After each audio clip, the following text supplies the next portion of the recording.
bacon cheddar cheeseburger on a sausage. That sounds pretty good, don't it? Let's go ahead and give it a shot. All right, so this brisket, I put it to the freezer for about an hour. Some of it wants to freeze, but it's not.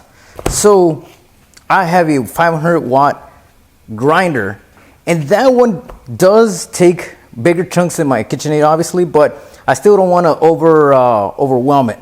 So this brisket doesn't have all that huge fat deal right there or over here. I mean, it has a little bit of decal, but it's not full of fat. Now, sometimes whenever you get a brisket that has with the traditional fat right over here on this side and right on this side, I generally take them away because it can be a little bit too much fat. But this one seems a lot better. It doesn't have all that stuff. So let's go ahead and just cut it as is.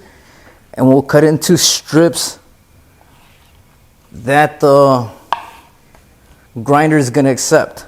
We got 2 trays. I'm going to go ahead and put them in the freezer for, I want to say maybe about 45 minutes to an hour. Then we'll go ahead and start the grinding process. So the next order of business, gents, is going to be the seasoning. So let's go ahead and start off with salt.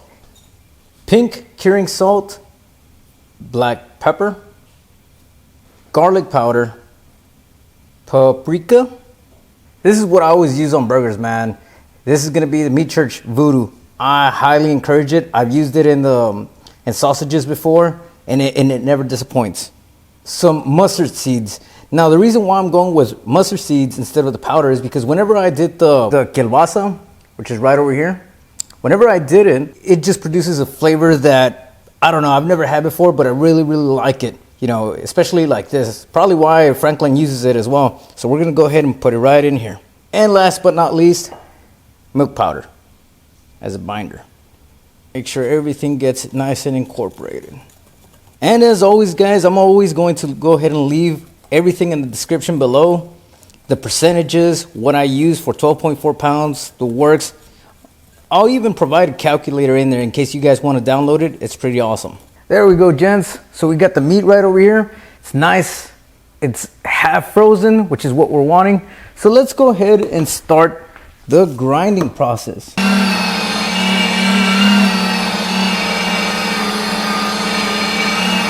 There we go. All right. So we got all the meat right in here. Now it's time to add our spices. And we're going to go half and half.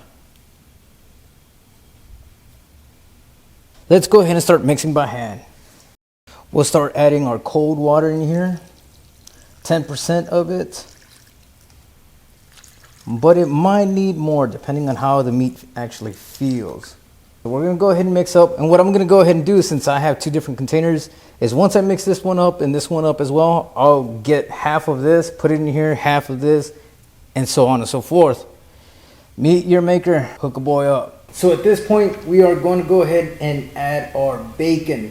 Now, I didn't do a whole lot of bacon, but I didn't want to go too much because with the 1% salt that I did, I do not know how this bacon is going to react in saltiness. We're going to go with this cheese right over here. Now we're going with high temp cheddar.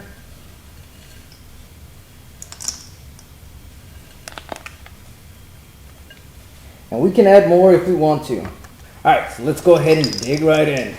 All right, so check this out. I grabbed the meat and everything comes back up. Same thing with this. So we're ready. Let's go ahead and start casing. All right, boys, time to go ahead and stuff it. This came from the freezer. We are just trying to make sure that everything stays nice and cold the way that it should be. There we go. Oh, this thing is very tacky.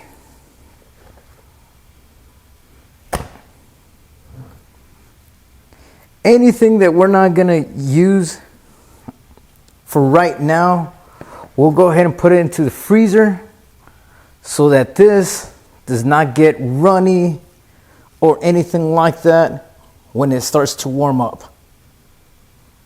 That's about right. All right. Casings are going to be the same as always, gents. I got these from PS Seasonings, 32 millimeter if I'm not mistaken.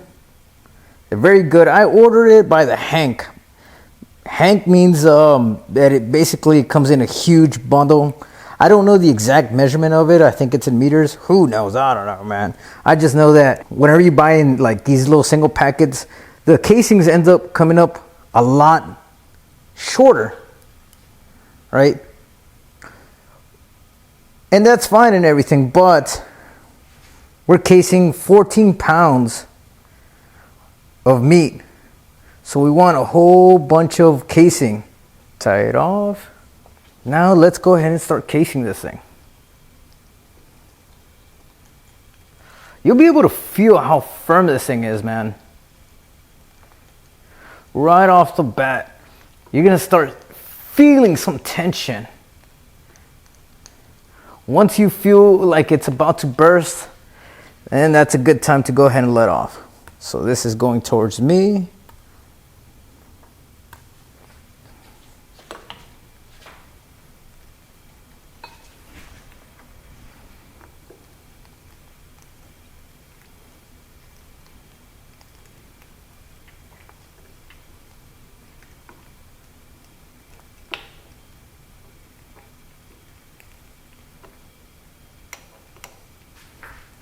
And this is going towards you. And that's how I'm going to go ahead and do it. Towards me, towards you, towards me, towards you. Anytime that I've always done left or right or forward and back, I always forget, so I always do to you, to me, to you, and so on and so forth. Makes it easier for me.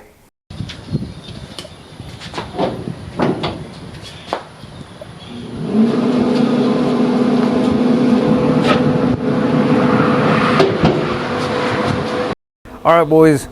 We got all the sausages right in here. We're gonna go ahead and load the 1600 up. So let's go ahead and start doing that. So let's go ahead and start loading this up. I've never had to use this top tier rack. There's always a first for everything. I guess we'll end up finding out how even this thing cooks. I mean, we got a lot of sausages in here, so we're gonna find out exactly how this thing cooks. If we're gonna have to rotate a couple sausages, then so be it. But we'll get to that. We'll cross that bridge once we get to it. The good thing about having it in S mode or smoke mode or 180 degrees, whatever you want to call it, is that it's not too hot to the point where it's hard to work with. Make sure that none of these are touching, otherwise no smoke is going to be able to penetrate in there. There it is, gents, all loaded up, top, middle, bottom. I don't know how many sausages those were, but I'll go ahead and do a count next time. Bear Mountain Bold Pellet. Let's see what we got. We'll see you guys in about 2 to 4 hours. All right, gents, so it's been about 2 hours. Let's go ahead and inspect these things. Bro, I mean, come on. It's getting some very nice color. It looks pretty even from the top all the way to the bottom. They all feel about the same temperature. Let's go ahead and flip them. But these on the bottom, they definitely feel a little bit hotter, which is kind of to be expected. I'll probably end up modding this thing in the near future so that we can have a deflector plate. There we go. I like that I can pull these out, man. Makes life so much easier. All right, they're all flipped. Let's go ahead and leave them for another 2 hours and we'll be back. So 5 hours in, and I believe these are done. They feel like a nice stiff Sunday morning. I mean, they just want to pop at this point. All of them, top to bottom. Look at this boy right over here. Look at this thing. Check it out. It just wants to go ahead and pop. So let's go ahead and get these out, put them into a nice bath, and then we'll crank it up to 270 degrees. 270 has been reached, and I got these sausages right over here, guys. Nice and plump, still nice and good. Look at that. All right, let's go ahead and put them in. And I think we're gonna go ahead and put them right here is fine. And we're gonna give it maybe about, I don't know, a half hour. So we'll see you guys in a bit. All right, gents, These things are done. Let's go ahead and get them. Bro, they feel like rocks. So stiff. If one pops on my hand, man, I'm gonna have a very bad day. Oh, bro, they're hot as hell. All right, let me go ahead and turn this thing off.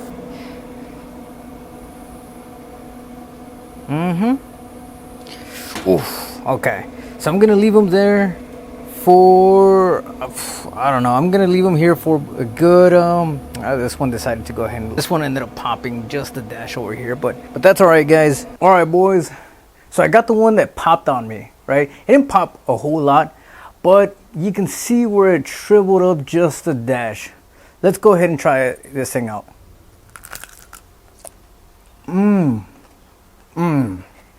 Got that cheese action right there, bro. Phenomenal. All right, let's try it one more time. It just snaps. Nice and studded. I kind of wish I had put a little bit more bacon on it, but again, I didn't know how the salt was going to be. Now that I know, I think I can do a little bit more bacon and the same salt. I don't think I would do more salt with this, but I can definitely do more bacon for sure.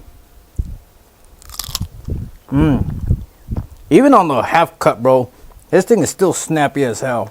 So one thing that I want to say is that I'm going to go ahead and add a bit more bacon. The salt was fine. If anything, it could have used maybe a dash more. But again, guys, whenever you add salty things like the cheese or bacon, sometimes if you go a little bit more in salt, it's definitely going to be a little bit overpowering. So it wasn't in this case, but now I know exactly what to adjust. In this case, it's going to be more bacon. It's going to be a little bit more salty. It's going to be fine. So with that said, guys, I hope everyone is safe. Hope everyone enjoyed their 4th of July weekend. And I'll see you guys on the next one. Later, guys.